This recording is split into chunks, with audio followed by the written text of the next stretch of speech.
श्रीमान लालू प्रसाद यादव जी, आपने छोटी छोटी बीमारी को महामारी में बदला था।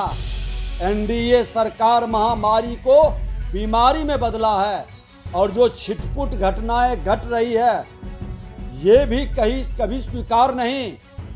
त्वरित गति से कार्रवाई करके इस बीमारी को भी समाप्त करने के संकल्प को साकार करें। नमस्कार, आप न्यूज 4 नेशन देख रहे हैं। मैं हूं आपके साथ वंदना। बिहार में बढ़ती अपराध को लेकर राज्य सुप्रीमो लालू प्रसाद यादव ने अपने सोशल मीडिया पर उन्होंने पोस्ट किया और बिहार सरकार पर खूब तंज कसा है। उन्होंने कहा है कि जिस तरह से बिहार में आए दिन हत्याएं हो या आपराधिक घटनाओं में जिस तरह से इजाफा हो रहा है, यह बिहार सरकार की नाकामियों को दर्शा रहा है। इसी क्रम में बिहार के डिप्टी सीएम विजय कुमार सिन्हा ने जमकर हमला बोला है। लालू प्रसाद यादव सहित कांग्रेस पर उन्होंने क्या कुछ निशाना साधते हुए कहा है, छोड़े जाते उन तमाम बयानों के साथ।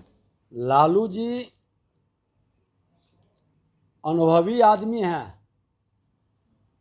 अन्य मार्ग में अपराधियों को, अपहरणकर्ताओं को बैठाकर किस तरह से भय का वातावरण बनाते थे, और आज मुख्यमंत्री नीतीश कुमार जी के पीरियड में जब एक्शन होता है तो अपराधी आधे घंटे के अंदर सरेंडर करता है। और ये अपराधी है कौन? उन्हीं के पोषित, संरक्षित और उनके राजद कल्चर से प्रभावित लोग ही ज्यादा हैं। बीमारी को महामारी में उन्होंने बदला है। फिर से महामारी खत्म हुई है और ये बीमारी को भी समाप्त करने के लिए बिहार के मुख्यमंत्री और देश के प्रधानमंत्री नरेंद्र मोदी जी के नेतृत्व में पूरी तरह से तैयारी चल रही है। श्रीमान लालू प्रसाद यादव जी, आपने छोटी छोटी बीमारी को महामारी में बदला था। एनडीए सरकार महामारी को बीमारी में बदला है और जो छिटपुट घटनाएं घट रही है ये भी कभी स्वीकार नहीं।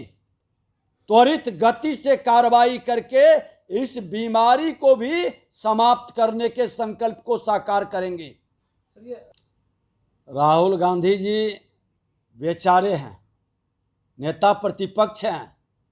देश के अंदर इतने बड़े बदलाव को भी वो जब समझ नहीं पा रहे, भारत के मान सम्मान स्वाभिमान को स्वीकार नहीं कर पा रहे, 25 करोड़ लोग गरीबी रेखा से बाहर निकलकर आज स्वावलंबन के साथ कदम बढ़ा रहे, विकास की गति बढ़ रही, चौथी अर्थव्यवस्था बन गया भारत, फिर भी जब इनको समझ में नहीं आता है तो उस पद पर बैठने के योग्य हैं क्या?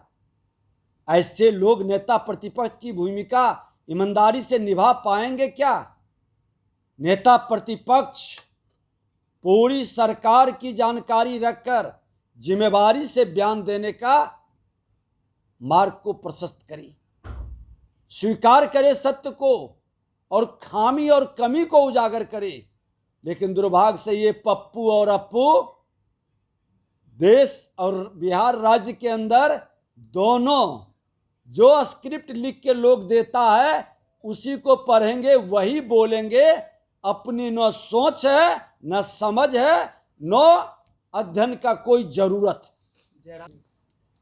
ये सब आतंकवाद, उग्रवाद, अपराध और भ्रष्टाचार को पोषित करने वाले दल कांग्रेस राजद के कल्चर से आते हैं।